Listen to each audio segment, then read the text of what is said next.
नमो तस्सा भगवतो अरहतो सम्मा सम्बुद्धस्सा नमो तस्सा भगवतो अरहतो सम्मा सम्बुद्धस्सा नमो तस्सा भगवतो अरहतो सम्मा सम्बुद्धस्सा। तथागत गौतम बुद्ध की जयंती के अवसर पर 1 मई से लेकर 31 मई तक बुद्ध पूर्णिमा का आयोजन किया गया है, जिसमें आज हम लोगों ने एक विशेष कार्यक्रम आयोजित किया था, जिसका विषय था बुद्धिज्म, माइंडफुलनेस एंड पेंडेमिक। परंतु आज का ये सेशन वो कल होगा, जो पहले से हमने डिसाइड किया था, लेकिन वो आज का जो सेशन जो हमने इन्वाइटेड गेस्ट जो भंते शरणपाल है उनको हमने आमंत्रित किया था, जो कि टोरंटो से हैं, लेकिन उनका जो इस टॉपिक पर जो व्याख्यान है वो कल होगा सेम इसी समय में। लेकिन आज हम लोग देखेंगे कि जो धम्म है अधम्म है और सद्धम्म किसे कहा जाता है। क्योंकि तथागत गौतम बुद्ध ने अपने समय काल में जो भी व्याख्यान करने की कोशिश की, उसका मेन जो उद्देश्य था वो था मानव कल्याण का, और उस मानव कल्याण की भावना ने ही मनुष्य को ज़्यादातर एक अच्छा रास्ता बताने का, एक श्रेष्ठ जीवन जीने के लिए प्रेरित किया। और तब से हम लोग आज तक देखते आ रहे हैं कि जो जो लोगों ने भी इन चीज़ों को फॉलो करने की कोशिश की, उसका एक बड़ा बेनिफिट जो है वो व्यक्ति के जीवन में होते गया। और इतनी तथागत गौतम बुद्ध ने जिन बातों पर जोर देने की कोशिश की है, उसे पाली में कहा जाता है सब पापस अकर्णं कुशलस्य संपदा सचित परियोदपनं एतं बुद्धानुशासनम्। कि अर्थात जो भी कुशल कर्म है, उस कुशल कर्म को करने की कोशिश करना, जो भी अकुशल है वो अकुशल करने की कोशिश ना करना, और जो भी मनुष्य का चित्त है उस चित्त की परिशुद्धि करने की कोशिश करना। इस तरह से अपने जीवन काल को एक बेहतर बनाए रखने के लिए ज़्यादातर हमने कोशिश करना चाहिए। ये मनुष्य का जीवन में एक श्रेष्ठ जीवन मिला हुआ है, और उनकी चाहत इस बात को लेकर थी कि हमने जितना हो सके तो अपने के तरफ में, अच्छे कार्यों की तरफ में ध्यान को केंद्रित करते रहना चाहिए, जिससे हम अपने को एक श्रेष्ठ जीवन की तरफ में लेकर जा सकते हैं। उनका जो भी उद्देश्य था वो उद्देश्य था मानव कल्याण का। जो भी लोगों के करने के लिए जो प्रेरित करने का जो उद्देश्य था वो था मानव उत्थान का, कि हर आदमी अपना विकास कर सके, हम हर आदमी अपनी प्रगति कर सके, हर आदमी अपना कल्याण कर सके। इस बातों पर उन्होंने एक विशेष तौर पर जोर देते हुए बातों को समझाने की कोशिश की, और इसलिए ये बात जो है हमें ध्यान में रखने की कोशिश करना चाहिए कि आखिरकार ये धम्म उन्होंने आखिर बाकी के लोगों के तरह पालन करने के लिए क्यों प्रेरित नहीं किया। आखिरकार उन्होंने अलग स्वरूप क्यों बताया। आखिरकार उन्होंने अपने जीवन को अच्छा बनाए रखने के लिए ये मैसेज क्यों दिया, जो हमारे लिए जानना आज के समय के लिए बहुत ही ज़रूरी है। तो उन्होंने कुछ मूलभूत बातों के तरफ में ध्यान केंद्रित किया, जिसे हम जानने की और समझ करेंगे। तो उन्होंने कहा धम्म जो है वो किस चीज़ का नाम है, किसे कहा जाए।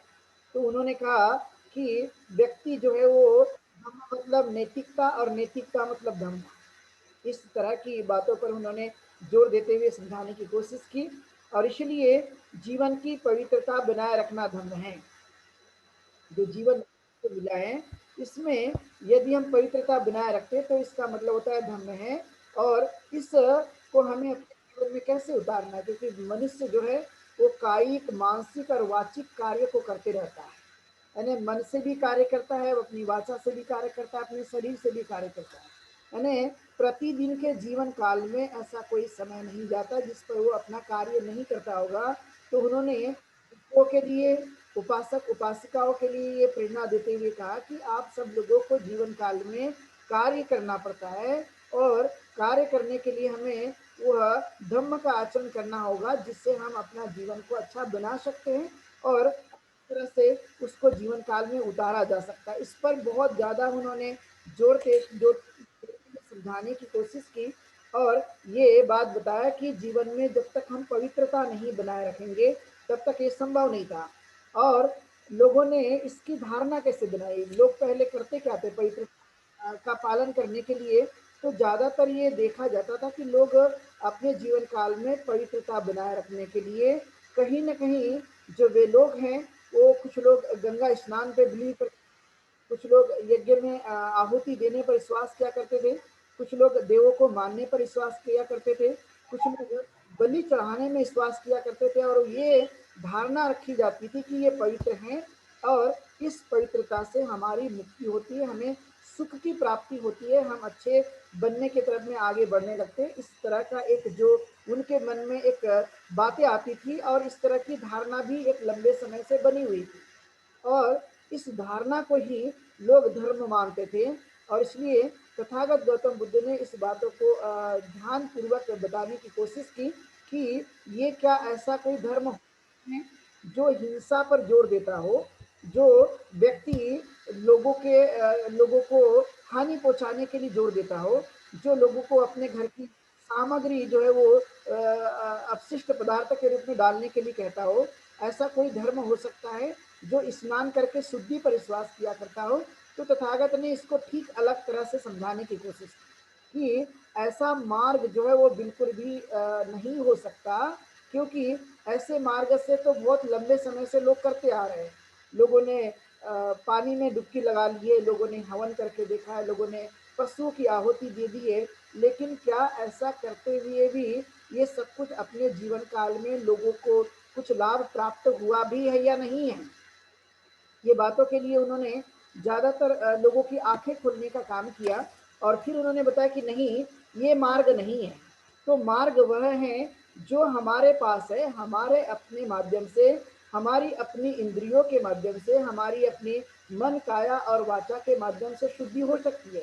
लेकिन जो हमारे पास नहीं है, जो नदी हमारी नहीं होती, यज्ञ में आहुति डालने के बाद में जो अपशिष्ट पदार्थ जो है वो चले जाते हैं, तो ये क्या ऐसा करके कोई फायदा अपने को हो सकता है क्या?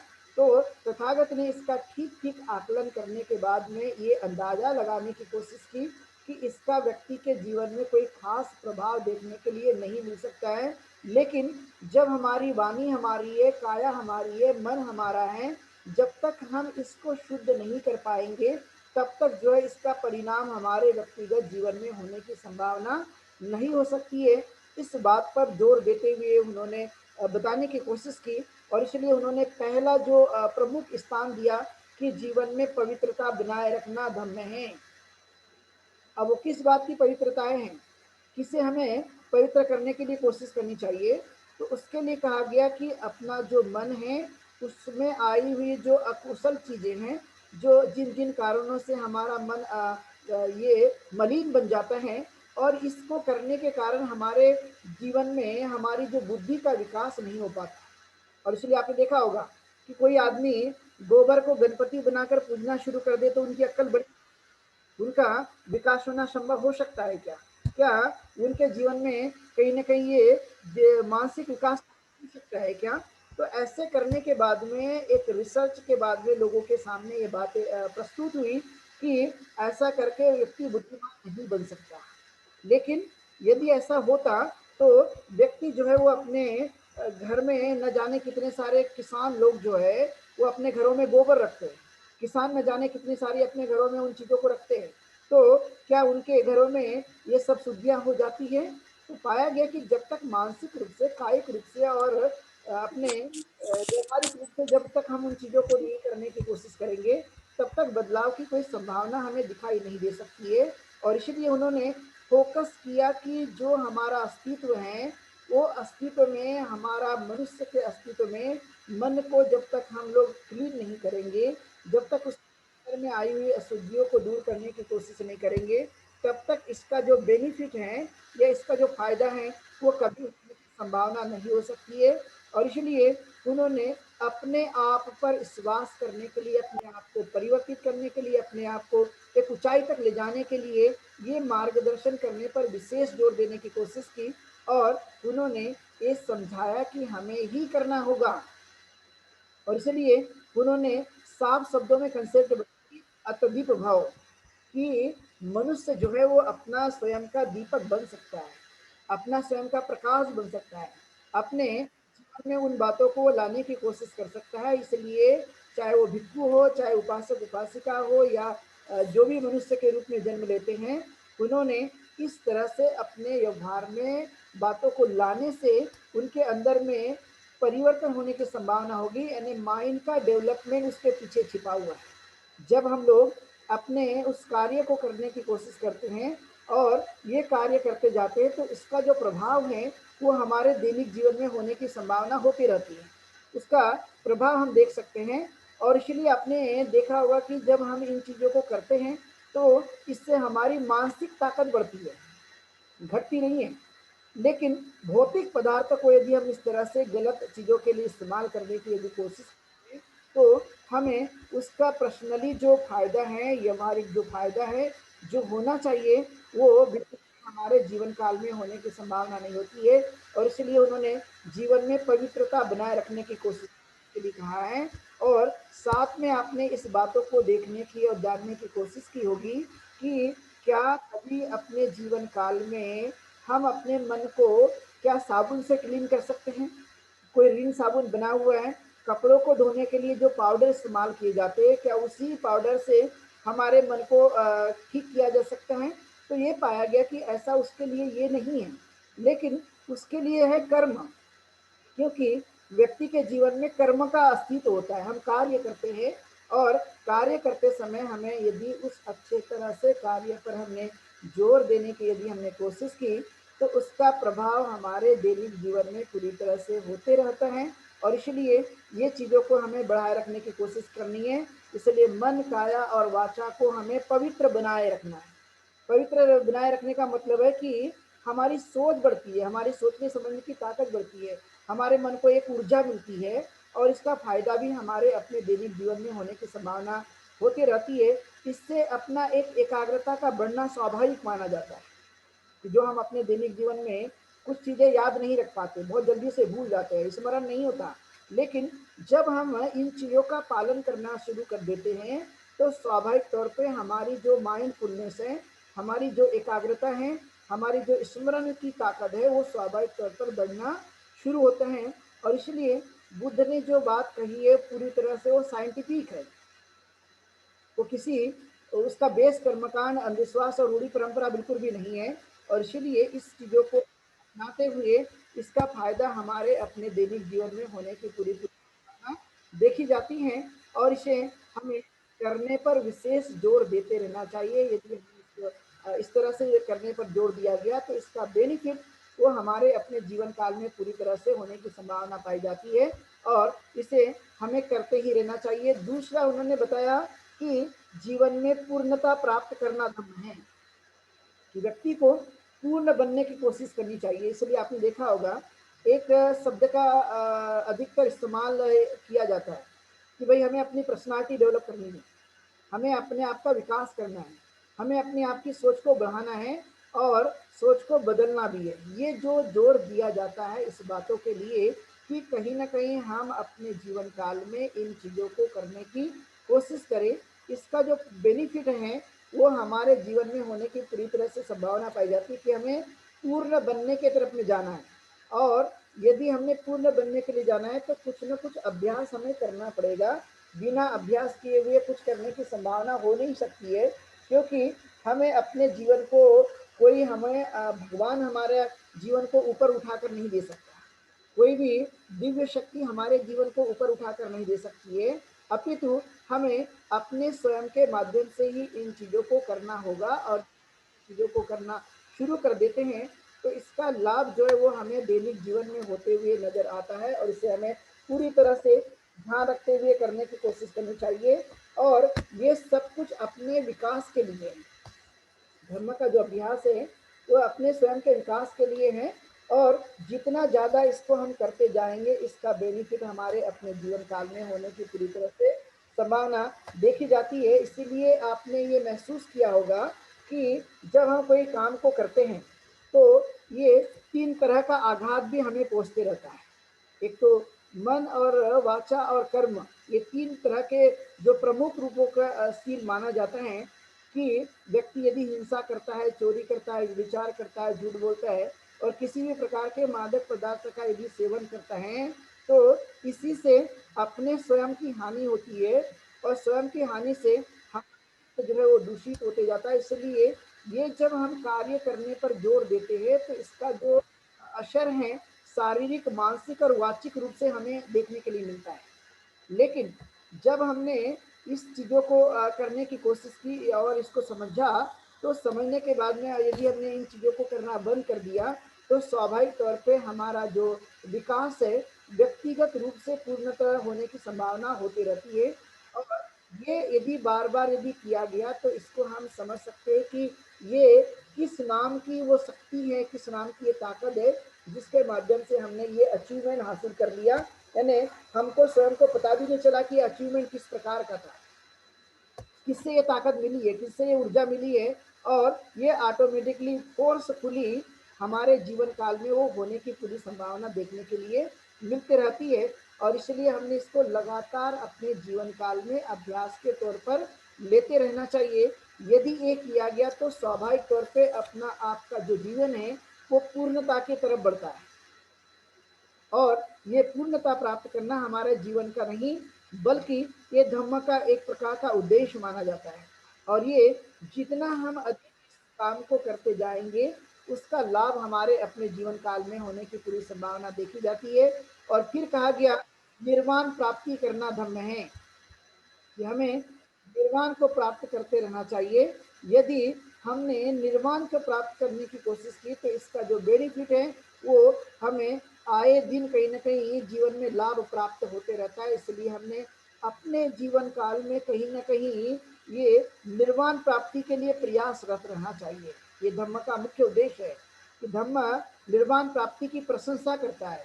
निर्वाण प्राप्ति के लिए वह कहीं ना कहीं हमें ले जाने के लिए प्रयासरत रहता है। इसलिए हमने इन चीज़ों को सतत रूप से बढ़ाए रखने पर जोर देने की कोशिश करनी चाहिए। यदि ये किया गया तो इसका बेनिफिट हमारे अपने जीवन काल में पूरे तरह से होने की संभावना देखी जाती है। और इसलिए निर्वाण दो शब्दों से बना हुआ है, नी यानी नहीं, वान यानी तृष्णा। मतलब नी यानी नहीं और वान यानी तृष्णा, मतलब एक जीवन की एक ऐसी अवस्था जहाँ पर किसी भी प्रकार की तृष्णा नहीं पाई जाती है, तृष्णा का मूलाच्छेद कर दिया गया हो, तृष्णा को समाप्त कर दिया गया हो, जिसे हम लोग द्वेष के नाम से जानते हैं। व्यक्ति के जीवन में ये पाई जाती है और जब हम इन चीज़ों को समाप्त करते रहते हैं, तो हमारे जीवन से ये लोभ, दोष और मोह पूरी तरह से समाप्त होते रहते हैं। और इसलिए हमने इन चीज़ों पर विशेष ध्यान देने के लिए हमेशा प्रयासरत रहना चाहिए कि ये करने के कारण कहीं न कहीं हमारे जीवन में इसका प्रभाव देखने के लिए मिल सकता है। और इसलिए हमें ये तृष्णा रूपी जीवन जो है वो दुखदाई बताया गया है, लेकिन तृष्णा से मुक्त वाला जीवन जो है वो हमेशा सुखकर बताया गया है। तो हमने इनकी प्रैक्टिस करना, इनका अभ्यास करने पर जोर देने की कोशिश करना। यदि ये किया गया तो ये हमें स्वाभाविक तौर पर ये जीवन में उन चीज़ों को प्राप्त कर सकते हैं, क्योंकि लोग अधिकतर ये मानते हैं खाओ पियो और मजा करो। चारवाक का भी ये सिद्धांत था कि वो ज़्यादातर कोशिश किया करते हैं खाओ पियो और मजा कर दो, और मजा करके हम अपने जीवन को जीने की कोशिश करें। जो पदार्थ हमारे शरीर में पाए जाते हैं, जो भौतिक पदार्थ से मनुष्य का अस्तित्व निर्माण हुआ है, जिसको हम मिट्टी, हवा, पानी और उष्णता के नाम से जानते हैं, और ये अपना एक उसका अस्तित्व होता है जिन कारणों से वह बना हुआ है। और बाद में कालांतर में यही तत्व जो है वो अपने अपने तत्व में जाकर मिल जाते हैं और इस तरह से अपना एक महत्वपूर्ण होता है। इसलिए तथागत गौतम बुद्ध ने कभी भी मोक्ष की प्रशंसा नहीं की, उन्होंने इसकी जगह निर्वाण की प्रशंसा की कि जीवन में निर्वाण है। निर्वाण मतलब सुख है, और इस सुख की अवस्था को प्राप्त किया जा सकता है तृष्णा रूपी जीवन नहीं, बल्कि तृष्णा मुक्त जीवन की अवस्था को ही हम निर्वाण के नाम से जानते हैं। तो इसे प्राप्त करने के लिए हमने ज़्यादातर प्रयास रहना और उसे हमें अपने जीवन काल में उतारे रखने की पूरी तरह से कोशिश करना। इसका जो बेनिफिट है वो हमारे अपने दैनिक जीवन में पूरी तरह से होने की संभावना देखने के लिए मिलती है। और इस चीज़ों को हमें बार बार करने के लिए प्रयास करना चाहिए। यदि हमने ये काम करने की कोशिश की तो इसका बेनिफिट जो है वो व्यक्ति के जीवन में होने की संभावना होती है, क्योंकि ये हमारे दुखों का असली कारण बताया गया है। जो हम लोग दुखी होते रहते हैं, आए दिन कहीं ना कहीं दुख का सामना हमें जीवन में करना पड़ता है, और इसका एक मूलभूत यही एक कारण देखने के लिए मिलता है। और इसलिए हमें इन चीज़ों को दूर करने के लिए कोशिश करनी चाहिए। इसलिए कहा गया कि आग जिस तरह से जलती है, उस तरह से लोभ, द्वेष और मोह भी एक तरह से आग की भांति है। और जब आग जला सकती है तो लोभ, द्वेष और मोह भी जो भी व्यक्ति के पास आते हैं, इस तरह से वह भी व्यक्ति को एक प्रकार से अंदर से जलाने का काम करता है। और ये कहीं ना कहीं मनुष्य के जीवन में दुखदायी अवस्था को प्राप्त कराते रहता है। इसलिए हमने मानसिक रूप से ये विचार करने की कोशिश करना कि निर्वाण हमें सत्य का बोध कराता है। निर्वाण हमें सत्य के रास्ते पर चलने के लिए प्रेरित करता है। निर्वाण हमें सदाचारी बनाने के लिए प्रेरित करता है। निर्वाण हमेशा हमारे जीवन में वह सुख लाने की प्रशंसा करता है। और ये करने के कारण हम लोग अपने जीवन में सुख यही लोक में प्राप्त कर सकते हैं। इसी जीवन में सुख को प्राप्त किया जा सकता है। लेकिन मोक्ष की जो संकल्पना बताई गई है कि यदि कोई भी व्यक्ति को चाहिए तो उसके लिए मरना पड़ेगा, उसके मरने के बाद में ये मोक्ष की प्राप्ति होगी। तो इस तरह का जो संकल्पना है व्यक्ति के जीवन में कहीं ना कहीं यह मोक्ष के लिए लोभ और प्रलोभन के लिए ये बात देखी जाती है। लेकिन बुद्ध के धर्म में इस तरह का कोई भी लोभ और प्रलोभन नहीं, अपितु यह जीवन को ऊंचा उठाने के लिए, जीवन को एक अच्छे शिखर तक पहुंचाने के लिए। और यही लाभ जो है उस काल में तथागत गौतम बुद्ध के इस धर्म में देखने के लिए मिला। और इसलिए उन्होंने अपना धर्म का जो आधार बताया कि निर्वाण प्राप्ति के लिए हमें प्रयत्नशील रहना चाहिए, ये मेरे धर्म का उद्देश्य है। और जितना हो सके तो ये हमने ज़्यादातर प्रयासरत रहना चाहिए। यदि ये काम किया गया तो इसका जो बेनिफिट है, इसका जो फायदा है, वो हमें दैनिक जीवन में होने की पूरी पूरी संभावना देखी जा सकती है। तो इस तरह से उन्होंने जोर देते हुए बताने की कोशिश की। और फिर कहा गया कि तृष्णा का त्याग करना धर्म है। जो तीन तरह की तृष्णा होती है, काम तृष्णा, भव तृष्णा और विभव तृष्णा, ये तीनों तरह की तृष्णाओं का त्याग करने के लिए हमें ये ज़्यादातर ध्यान रखने की कोशिश करनी चाहिए। इसलिए तथागत गौतम बुद्ध हमेशा तृष्णा से दूर जाने के लिए लोगों को प्रेरित करते रहते हैं कि जिन कारणों से मनुष्य को दुख उत्पन्न होता है, और वो दुख के कारण जो है मनुष्य के जीवन में काफ़ी कुछ परेशानी का सामना करना पड़ता है। लेकिन यदि आप इंसान का जीवन जी रहे हैं तो इन सब चीज़ों से यदि आप ऊपर निकलना चाहते हैं, उससे दूर होना चाहते हैं, तो आपको इस तरह का आचरण करना होगा। इस तरह की बातों को अपने जीवन काल में उतारना होगा। यदि आपने ये चीज़ करने की कोशिश की तो इसका बेनिफिट जो है वो तत्कालीन समय में हमें मिलने की पूरी तरह से संभावना देखी जा सकती है। और ये हम अपने दुखों का अंत कर सकते हैं। और इसलिए तथागत गौतम बुद्ध ने इसकी सिफारिश की और इसको लोगों के सामने प्रकट करने की कोशिश की। उन्होंने कहा कि ये मध्यम मार्ग की शिक्षा है, अष्टांगिक मार्ग है।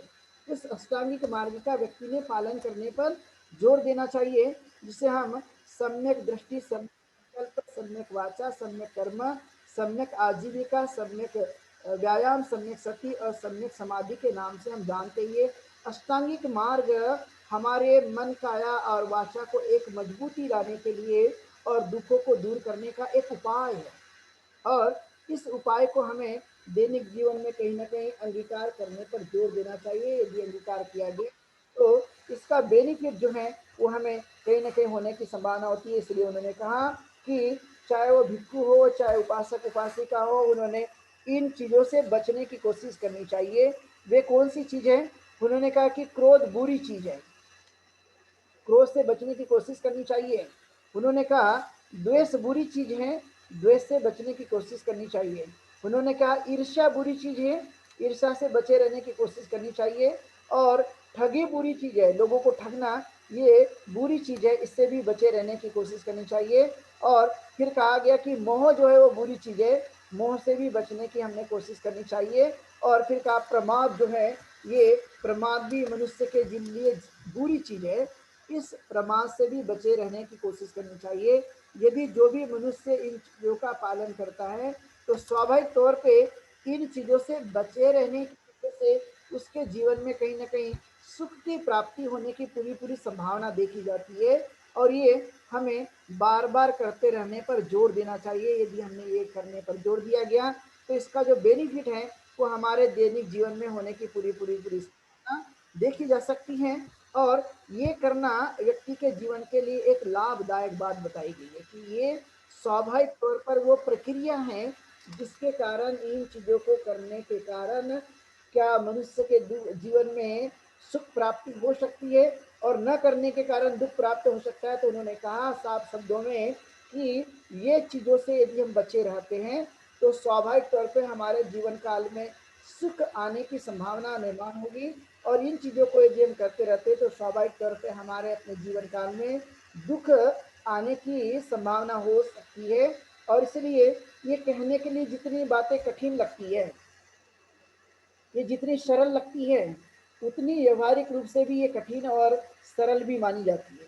लेकिन करने वालों पर निर्भर करता है कि वो किस तरह से इन चीज़ों को करने की कोशिश करता है और इसलिए पाली में गाथा आती है अपमादो अमतं पदं, पमादो मच्चुनो पदं, अपमत्ता नमीयन्ति एपमत्ता यथा मता।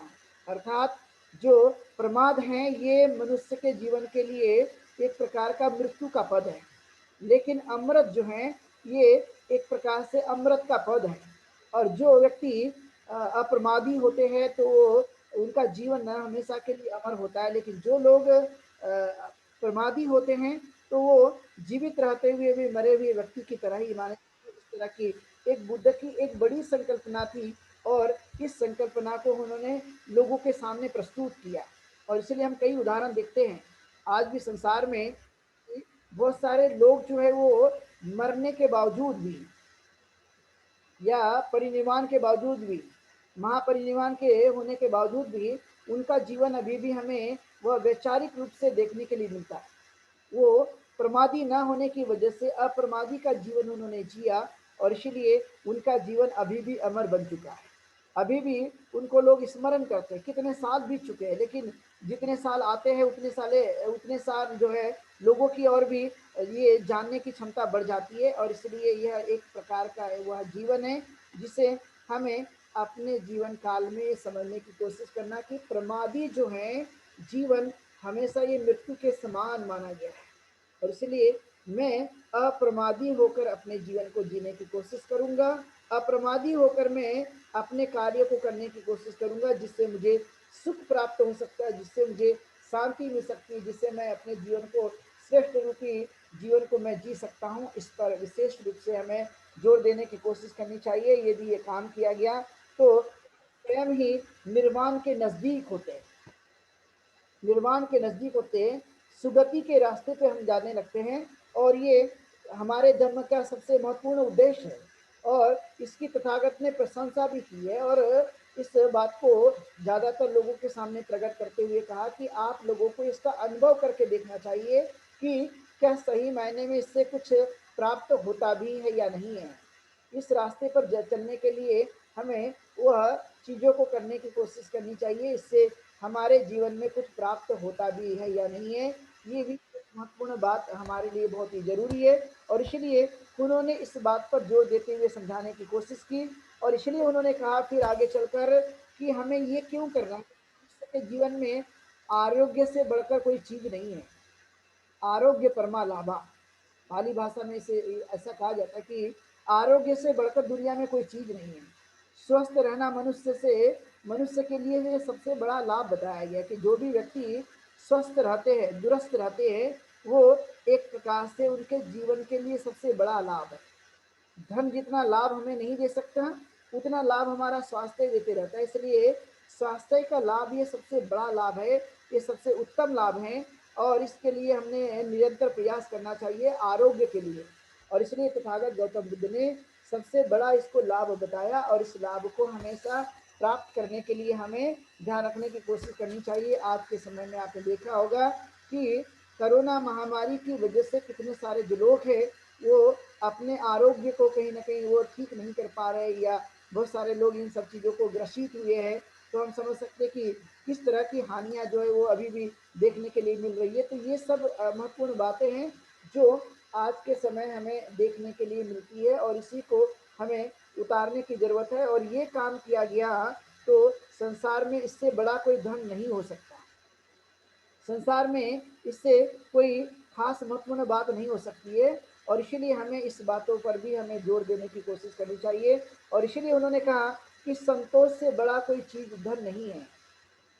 संतुष्टि परम धन है कि संतोष जो है ये सबसे बड़ा धन है। इससे बड़ा धन कोई दुनिया में नहीं हो सकता। व्यक्ति को संतोष बना रहना चाहिए। नहीं तो आपने देखा होगा आए दिन व्यक्ति जो है वो ये भी चाहिए, ये भी चाहिए, ये भी चाहिए की जो भावना होती है, लेकिन वो कभी रुकती नहीं। एक इच्छा पूर्ति हो गई, दूसरी उत्पन्न हो जाती है, दूसरी उत्पन्न हो गई, तीसरी हो जाती है। तो ये तथागत ने कहा कि मन को एक अच्छा स्वस्थ जीवन जीने के लिए संतोष का होना भी बहुत जरूरी है, सेटिस्फेक्शन का होना जरूरी है। और ये सबसे बड़ा धन जो है वो तथागत गौतम बुद्ध ने इसे बताने की कोशिश की। यानी ये कोई साधारण बात नहीं है। इससे हमें संतोष एक व्यक्ति के जीवन के लिए एक बड़ा धन का काम करता है। इसलिए आपने देखा होगा बहुत सारे जो लोग हैं वो बड़े संतुष्ट नजर आते हैं, बड़े प्रसन्न नजर आते हैं, बड़े तंदुरुस्त नजर आते हैं, क्योंकि उन्होंने इस रास्तों को जीना सीख लिया है। और जो भी इस रास्ते को जीना सीख लेता है वो तंदुरुस्त होते हैं, वो संतुष्ट होते हैं और वो आरोग्य का लाभ जो है उन्हें मिलने की पूरी पूरी संभावना होती है। इसलिए मैं चाहूँगा कि आप जो लोग हैं ये सभी लोग जो है वो संतुष्ट रहते हुए अपने आरोग्य को बढ़ाए रखने की कोशिश करें। टेंशन लेने से वो हानि उत्पन्न हो जाती है, लेकिन जब हम कोई चीज़ अच्छी करने की कोशिश करते हैं तो उसका प्रभाव हमारे दैनिक जीवन में आते हुए देखने के लिए मिलता है और ये बार बार करने से इसका फायदा हमारे व्यक्तिगत जीवन में होने की संभावना होती है। हम टेंशन लेकर अपने आप को वह कमजोर बनाते हैं, लेकिन जब हम संतोष होते हैं या धम्म आचरण करते हैं तो स्वाभाविक तौर पर उससे जो मिलने वाला हमें सुख है वो कहीं ना कहीं हमें बलवान बनाता है, हमें कहीं ना कहीं ऊर्जा प्रदान करता है। वो करने की कोशिश भी करना जरूरी है। कभी कभी ये देखा जाता है कि हम छोटी छोटी बातों को लेकर अपने माइंड को कहीं ना कहीं वो डाइवर्ट करते रहते हैं, छोटे छोटे मुद्दों को इसके अंदर में डाल देते हैं, दिमाग के अंदर में डाल देते हैं और वो बातें निकलती नहीं है। तो जब वो बातें निकलती नहीं है तो वो बार बार हमारे माइंड को असर पहुंचाती है और हम अपने मन में विचार करते हैं इसने मुझे गाली दिया, मुझे इसने हराया, मुझे इसने लूट लिया, मुझे कहीं ना कहीं इन्होंने धोखा दिया या मुझे मारा या मुझे पीटा, मुझे कहीं ना कहीं हानि पहुंचाई। जब हम बार बार इन चीज़ों का स्मरण करते हैं तो ये स्मरण करने की वजह से जो हमारा मेंटल जो फंक्शनिंग है, जो हमारा मन का जो कार्य है वो असंतुलित होता है। लेकिन जब हम कोई विचार ही नहीं करते, जब हम लोग इस तरह का सोचते नहीं है तो हमारा माइंड जो है वो सही मायने में गतिशील रहता है, आगे बढ़ते रहता है और संतुष्ट होकर अपने कार्यों को करने की कोशिश करता है। और उसी का एक परिणाम होता है अपने जीवन काल में कि हम अपने कार्यों को अच्छी तरह से कर पाते हैं और उसी का नाम एक सफलता के रूप में हम लोग जानते हैं कि हमने इस कार्य को करते हुए सफलता अर्जित की है और उसका परिणाम मेरे जीवन काल में इस तरह का देखा गया है और ये मुझे अपने जीवन काल में करने की पूरी तरह से कोशिश करना चाहिए। और इसलिए जितना हो सके व्यक्ति को नम्र बनने की कोशिश करनी चाहिए। ये महत्वपूर्ण एक शक्ति है, महत्वपूर्ण एक ताकत है और इसी का हमें अपने जीवन काल में एक ऊर्जा के रूप में हमें इस्तेमाल करते रहना चाहिए। यदि ये किया गया तो इसका फायदा जो है वो हमें अपने दैनिक जीवन में होने की संभावना होती रहती है। और इसलिए अक्सर आपने ये देखा होगा कि बहुत सारे लोग ये भी विचार करना शुरू करते हैं कि ये मेरे भाग्य में लिखा था और ये भाग्य में लिखा हुआ है और इसलिए मेरे साथ ऐसा घटना घटित होते रहता है। कोई अपने विवाह के अवसरों पर, कोई अपनी नौकरी के अवसरों पर, कोई मृत्यु के अवसरों पर या जो भी घटना घटती रहती है उनको लगता है कि मेरी किस्मत में इतनी ही बात लिखी गई है। यानी ये आपने सुना ही होगा कि समय से पहले और किस्मत से बढ़कर मनुष्य को कुछ भी नहीं मिलता। आपने अक्सर ये देखा होगा, सुना होगा।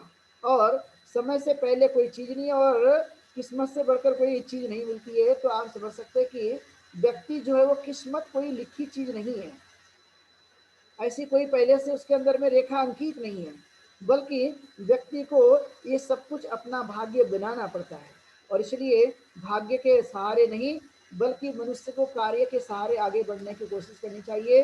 जो व्यक्ति भाग्य पर अपना जोर देता है और उसी के सहारे अपने जीवन को जीने की कोशिश करता है, उसका उत्थान होना काफ़ी मुश्किल है, क्योंकि वो अपने आप पर भरोसा नहीं, अपितु वह दूसरों पर भरोसा करने की कोशिश करता है, और उसका लाभ जो है वो हमें नहीं, अपितु वो दूसरों को होने की पूरी पूरी संभावना देखी जाती है।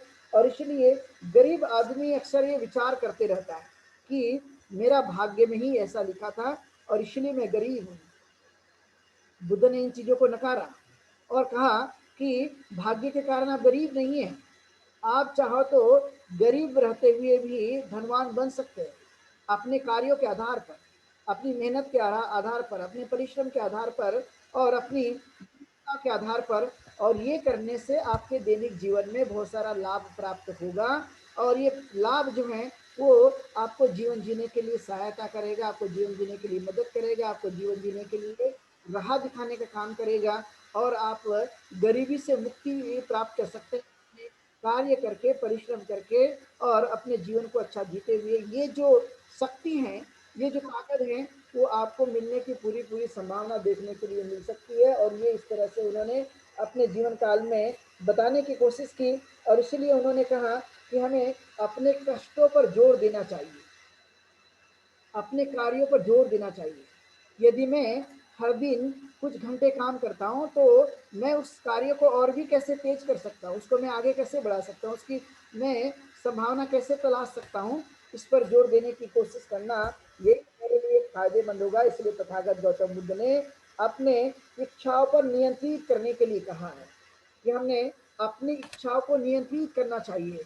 जितनी ज़्यादा हम अपनी इच्छाओं को नियंत्रित करते रहेंगे, उसका बेनिफिट हमारे अपने जीवन काल में होने की पूरी पूरी संभावना देखी जा सकती है, क्योंकि तृष्णा व्यक्ति को कार्य करने नहीं देती, क्योंकि वो इच्छाओं को दूसरी ओर लेकर जाती है। लेकिन कार्य करने की यदि हमने क्षमता को बढ़ाया, तो तृष्णा हमारी कम से कम वो रुक सकती है, और उसका फायदा हमारे व्यक्तिगत जीवन में देखने के लिए मिल सकता है।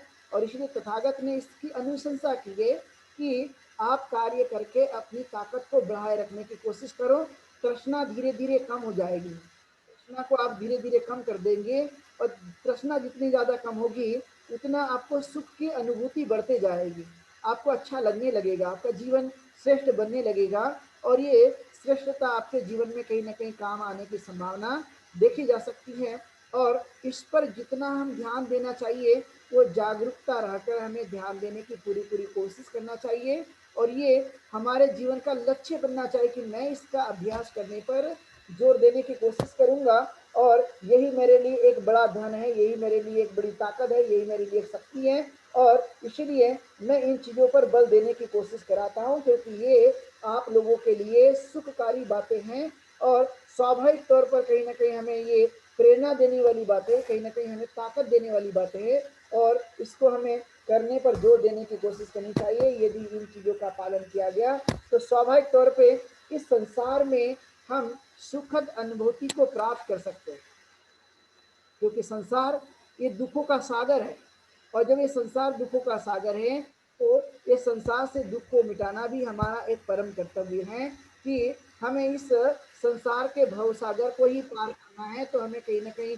तृष्णाओं को धीरे धीरे कमजोर करना होगा, तृष्णाओं को हमें दूर करने की कोशिश करनी होगी, और ये कार्यों पर कहीं ना कहीं हमें जोर देता रहना होगा। यदि ये काम किया गया, तो इसका स्वाभाविक तौर पर हमें फायदा होने की संभावना देखने के लिए मिलती है। और इसलिए उन्होंने कहा कि हमने काम तृष्णाओं को दूर करते हुए संयम बरतने की कोशिश करनी चाहिए, क्योंकि हमारी इंद्रियां वो जिन जिन चीज़ों का रसास्वादन करती है, जिन जिन चीज़ों का वो टेस्ट लेती है, जिन चीज़ों का वह स्वाद चखती है, वो चीज़ें व्यक्ति के लिए डिमांड करती जाती है, बार बार वह मांग करते जाती हैं।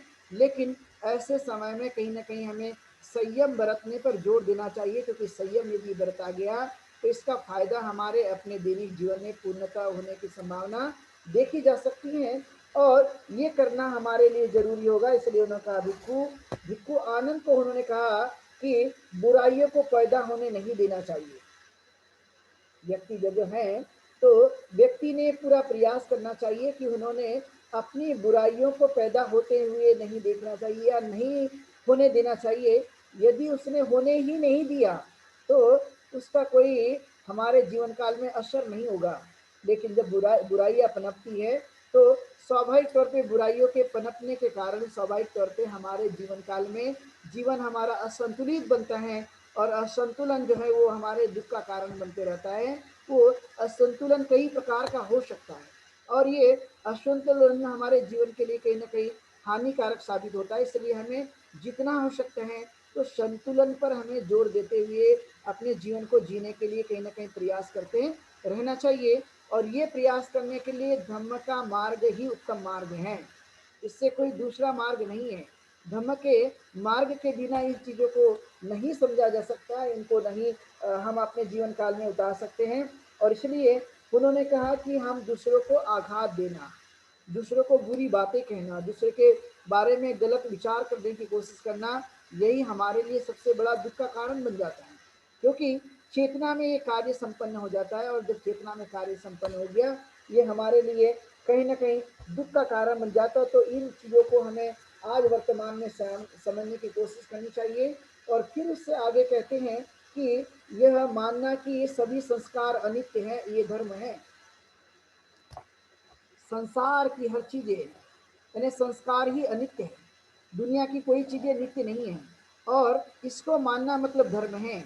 और ये धम्म जो है वो हमें समझने की कोशिश करना मतलब तथागत का धम्म ये अनित्यता के सिद्धांत पर खड़ा हुआ है।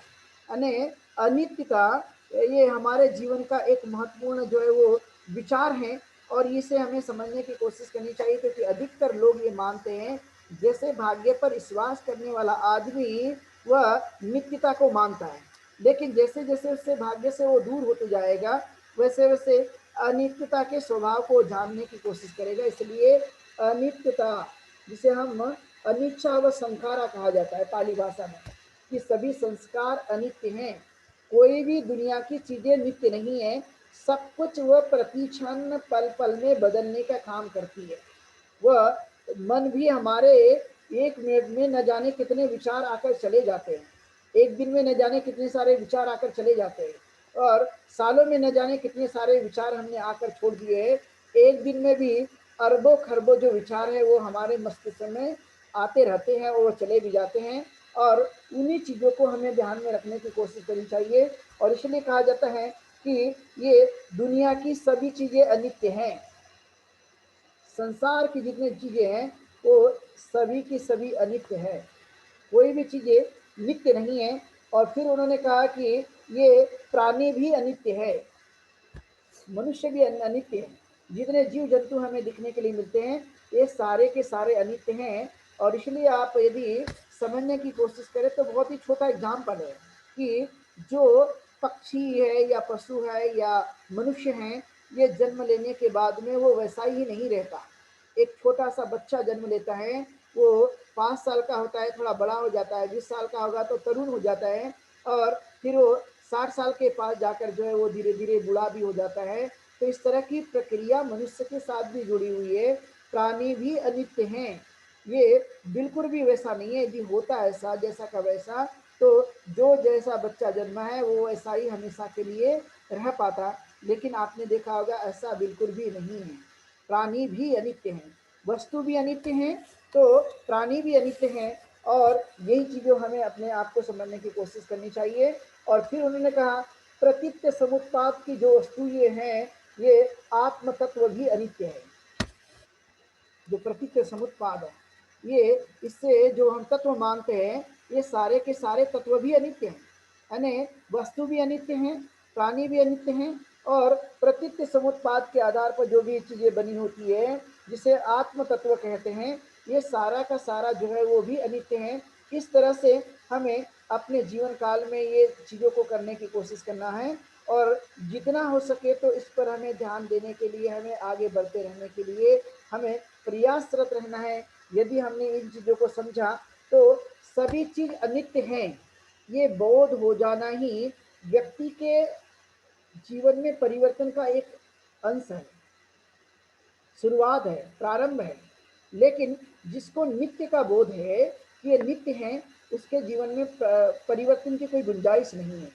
उसके जीवन में शोक उत्पन्न होगा, दुःख उत्पन्न होगा, लेकिन जो अनित्यता के भाव को जान ले, वो दुखी नहीं हो सकता। वो इस बात को लेकर कि वो जानता है कि ये सब चीज़ें होने वाली हैं। वो जानता है कि ये चीज़ें मनुष्य के जीवन काल में आने वाली है, क्योंकि ये परिवर्तित रूप है।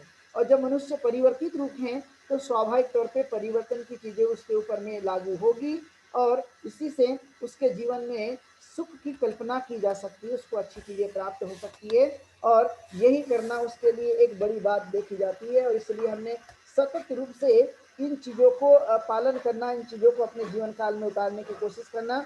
और इसीलिए कहा जाता है कि जो व्यक्ति का अस्तित्व है, वो नाम और रूप का अस्तित्व है। और इसलिए नाम और रूप के अस्तित्व को हमें इन चीज़ों को जानने की कोशिश करनी चाहिए। यदि हमने इन चीज़ों को जानने की कोशिश की, तो इसका एक लाभ जो है वो हमें होने की पूरी संभावना देखी जा सकती है। और इसलिए तथागत ने बताया कि जो हमारा अस्तित्व है, वो मिट्टी, हवा, पानी और उष्णता का अस्तित्व है। हम जैसे दिखाई देते हैं, ये हमारा अस्तित्व है, दिखाई देने वाला।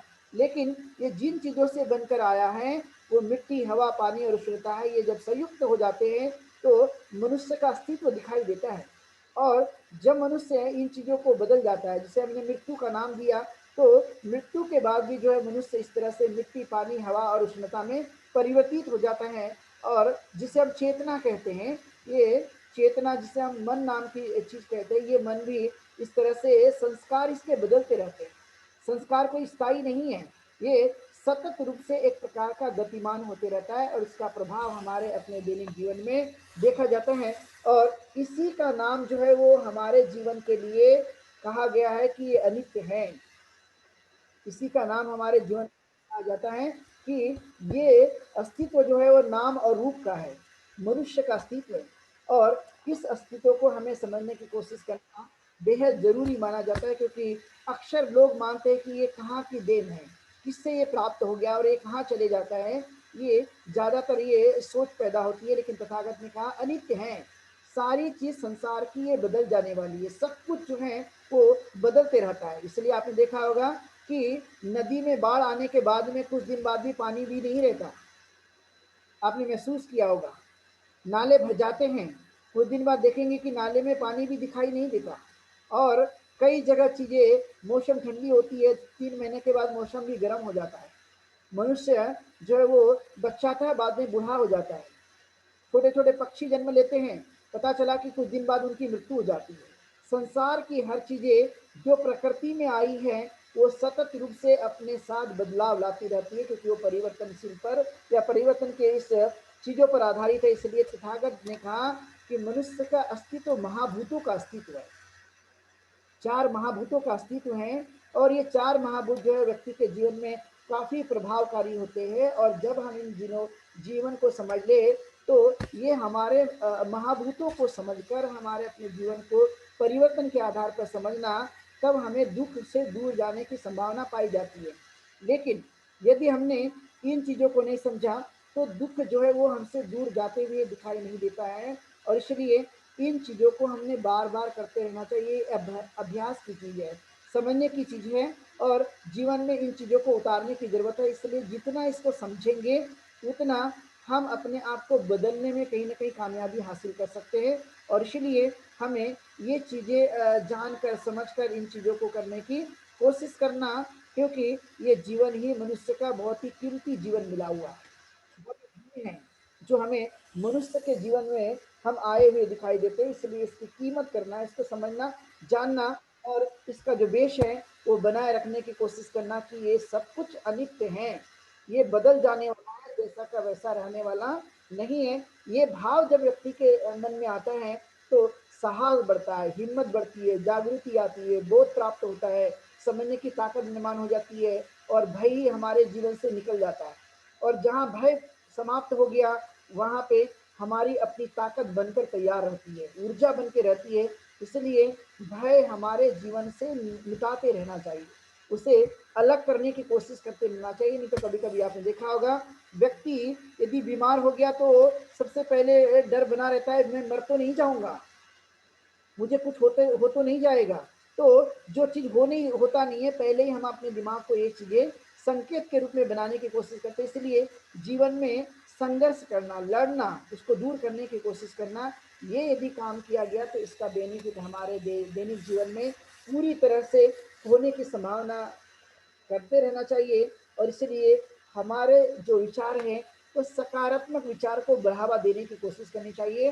अनेक गलत चीज़ों के लिए हमारे पास समय ही ना हो सोचने के लिए, और अच्छी चीज़ों को विचार करने के लिए हमारा दिमाग ज़्यादातर अभ्यास करते रहें, तो सोचने के लिए समय ही गलत चीज़ों को लिए नहीं होगा, तो विचार आने की संभावना हमें देखने के लिए नहीं मिल सकती है।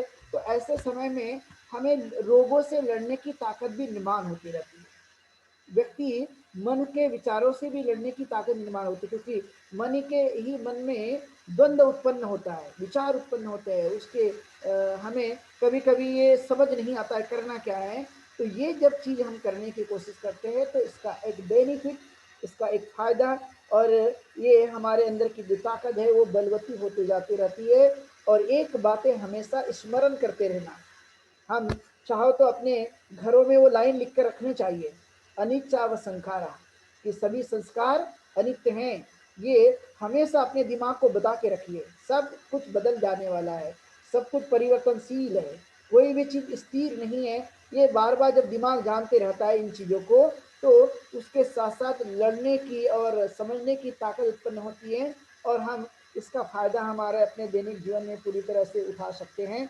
और क्योंकि व्यक्ति को भूतकाल आखिर भूतकाल माना जाता है और भविष्य आखिर भविष्य है, इसलिए वर्तमान को जीना सीखना ये परिवर्तन का सबसे प्रमुख सिद्धांत माना जाता है।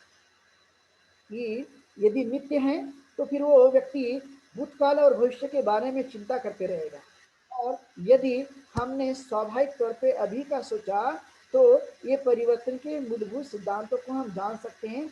और मन को वर्तमान में लगा करके रखना ये हमारे लिए ज़्यादा ज़रूरी माना जाता है, और इस पर हमें अपनी सोच को बढ़ाने की कोशिश करनी चाहिए कि मैं इस परिवर्तन के मूलभूत सिद्धांत को जानने की मैं कोशिश करते रहूँगा, समझने की कोशिश करते रहूँगा। और इसलिए यह एक महत्वपूर्ण जीवन के जो मुझे मिला हुआ है, इससे मैं अच्छी तरह से जीवन को जीने की कोशिश करूँगा, और ये स्वाभाविक तौर पे मेरे लिए लाभदायक साबित होगा, क्योंकि मैं इस सिद्धांत को अच्छी गंभीरता से जानने और समझने की कोशिश कर रहा हूँ, और इसका लाभ मेरे जीवन काल में तत्कालीन समय में पूरी तरह से होने की संभावना देखने के लिए मिल सकती है। और ये मुझे बार बार करने की कोशिश करनी चाहिए। इसलिए तथागत गौतम बुद्ध ने कई तरह के विचार उनके समय में देखने के लिए मिले। बहुत सारे ऐसे वैचारिक लोग थे जो अलग अलग दर्शन को मानते थे, अलग अलग दर्शनों पर विश्वास रखते थे, अलग अलग मान्यताओं को अपने जीवन काल में वो समझते थे। लेकिन उन सब बातों को उन्होंने त्याग दिया और कहा कि ये जो कुछ भी बातें करते हैं ये सब ऊपर ऊपर की बातें, इसका गहराई से और वास्तविकता से कोई भी संबंध देखने के लिए नहीं मिलता। लेकिन यदि हमने इन चीज़ों को जानने की कोशिश की, परिवर्तन के सिद्धांत को समझने की कोशिश की, तो स्वाभाविक तौर पर वह व्यक्ति जो है वो अंदर से बदलते हुए हमें ये कहीं न कहीं देखने के लिए मिलेगा, और इसका प्रभाव हमें होता हुआ नज़र आएगा, और हमें ये चीज़ करने के लिए हमेशा तत्पर रहना चाहिए। और इसलिए ये हमारे लिए बहुत ही ज़रूरी है। फिर उन्होंने कहा कि कर्म को मानव जीवन के नैतिक संस्थान का आधार मानना धर्म है। यानी कर्म को जो है अपना एक प्रमुख स्थान मानना या एक संस्थान मानना, ये एक प्रकार का धर्म है, और उस पर हमें ध्यान रखने की कोशिश करनी चाहिए, और इसको हमें अपने जीवन काल में उतारे रखने पर जोर देते रहना चाहिए, क्योंकि ये एक अहम बात है। और इसे अहम बात के साथ में हमें इन चीज़ों को करने की कोशिश करनी चाहिए। इसलिए उन्होंने कहा कि संसार में कुछ नियम हमें दिखाई देते हैं, संसार में कुछ न कुछ चीज़ें दिखाई देती है जिसको हम जान सकते हैं। जैसे आपने देखा ऊतु नियम है, ऊतु मतलब होता है ऋतु नियम, कि ऋतु या भी बदलते रहती है। आपने देखा होगा कभी ग्रीष्म काल होता है, कभी शीतकाल होता है, कभी वर्षा काल होता है। और ऋतु का भी अपना एक स्वभाव है, अपना उसका एक महत्व है, और इसलिए इसको ऊतु नियम के नाम से जाना जाता है। ये ऊतु नियम है।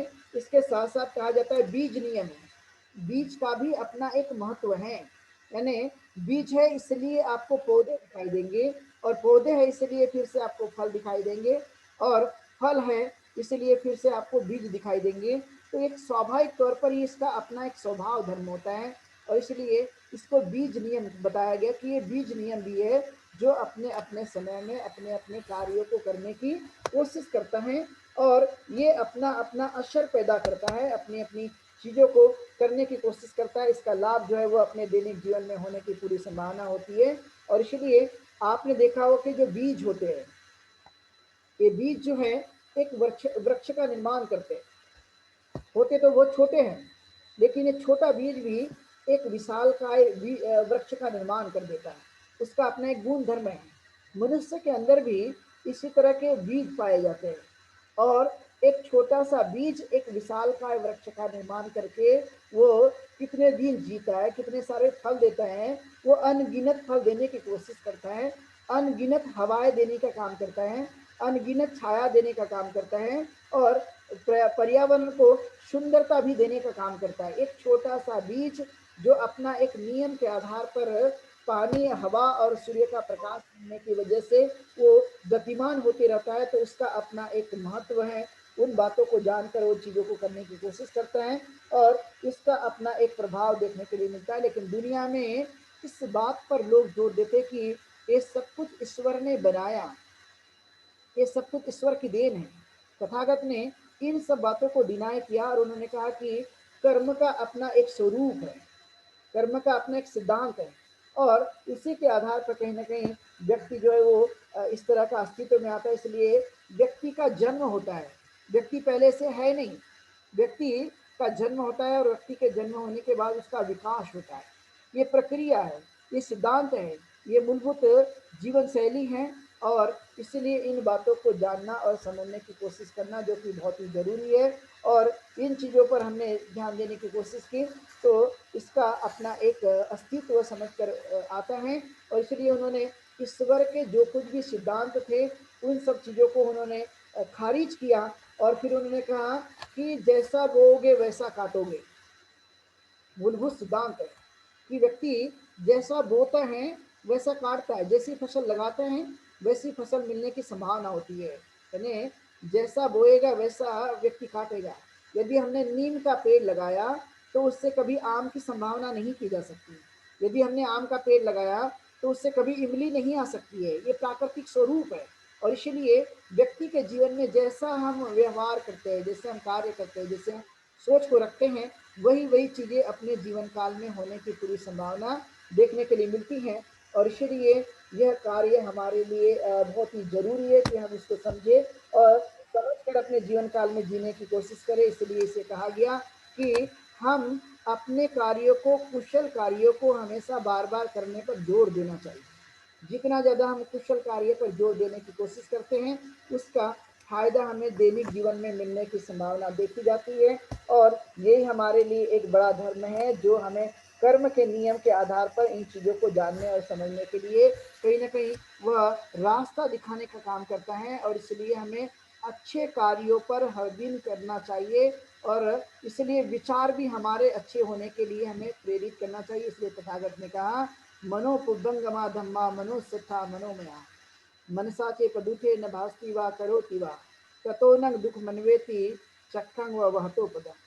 कि अर्थात मनुष्य का मन प्रमुख है, सभी बातें उसी के अंदर में उत्पन्न होती है। यदि मनुष्य बुरे मन से विचार करता है, बुरे मन से सोचता है, तो उसके पीछे दुख वैसा ही होता है जैसे बैल के पीछे बैलगाड़ी के चक्के। लेकिन यदि वह दूसरी तरफ उन्होंने कहा मनोपुब्बंगमा धम्मा मनोसत्था मनोमया मनसा चे प्रसन्नेन भास्ति वा करोति वा ततो न सुख मनवेति छाया व अनपायनी। अर्थात मनुष्य का मन प्रमुख है, सभी बातें मनुष्य के मन में उत्पन्न होती है। यदि मनुष्य वह यदि अच्छे मन से कार्य करता है, अच्छे मन से यदि विचार करता है, तो उसके पीछे सुख वैसा ही खड़ा होता है जैसे मनुष्य के साथ न छोड़ने वाली प्रति छाया या छाया कभी मनुष्य का साथ नहीं छोड़ती है, उसी तरह से सुख भी हमारा साथ नहीं छोड़ता। लेकिन कब? जब हम अच्छे मन से विचार करेंगे, जब हम अपने जीवन में अच्छे कार्य करने की कोशिश करते हैं, तो छाया की तरह हमारा सुख जो है वो सदैव बना हमारे साथ रहता है। इसलिए हमें इन चीज़ों पर ध्यान देना, इसका अभ्यास करने पर जोर देने की कोशिश करना, यही धर्म है, यही विचार है, ये जीवन जीने का मार्ग है, ये जीवन जीने की एक कला है, जिसके आधार पर मनुष्य जो है वो सुख और शांति का जीवन जीने की वह कोशिश करता रहता है और सदा निरोगी होकर अपने जीवन को बनाए रखने की कोशिश करता है, अपनी खुद की हिफाजत करता है, अपने परिवार की हिफाजत करता है और यही सुख का वातावरण इस सृष्टि में फैलाने की पूरी तरह से कोशिश करता है। तो यही धर्म है और इसे हमें जीवन को जीने की कोशिश करनी चाहिए। और इसलिए आज का जो विषय हमने वैसे रखा था, बुद्धिज्म, माइंडफुलनेस एंड पेंडेमिक, जो हमने अतिथि को बुलाया था, वो अतिथि कल हमारे साथ जुड़ेंगे। आज किसी कारण से वो जुड़ नहीं पाया, तो कल वे जुड़ेंगे, तो उनका लेक्चर कल 7:30 बजे होगा। तो जो लोग भी उनको सुनने के लिए, जो हमारी 1 मई से लेकर 31 मई तक जो बुद्ध का धर्म के ऊपर में देशना हो रही है, उन सब देशना को सुनने के लिए आप सब लोग आज इस कार्य में शामिल हुए, तो मैं सबके प्रति मंगल कामना व्यक्त करता हूँ। आप सुखी बने, दीर्घायु हो और इसी तरह से जीवन को सदमार्ग पर ले जाते रहे, यही मनोकामना करते हुए आज के इस कार्यक्रम को, देशना के कार्यक्रम को यहीं पर विराम देते हुए, धर्म पालन गाथा से आज के लिए इस देशना को यहीं पर हम लोग विराम देंगे। बनते जी, एक मिनट, मंदा भी बनते जी, सुखी हो। मुझे वो तृष्णा आपने बताया ना, तृष्णा 3 प्रकार की तृष्णा होती है, वो फिर से बताइए। वो हम कल देखेंगे। सब पाप सकरणं कुशला स उपसंपदा सचित परियोदपनम् एतं धम्मं चरे सुचरितं नतं दुचरितं चरे धम्मचारी सुखं से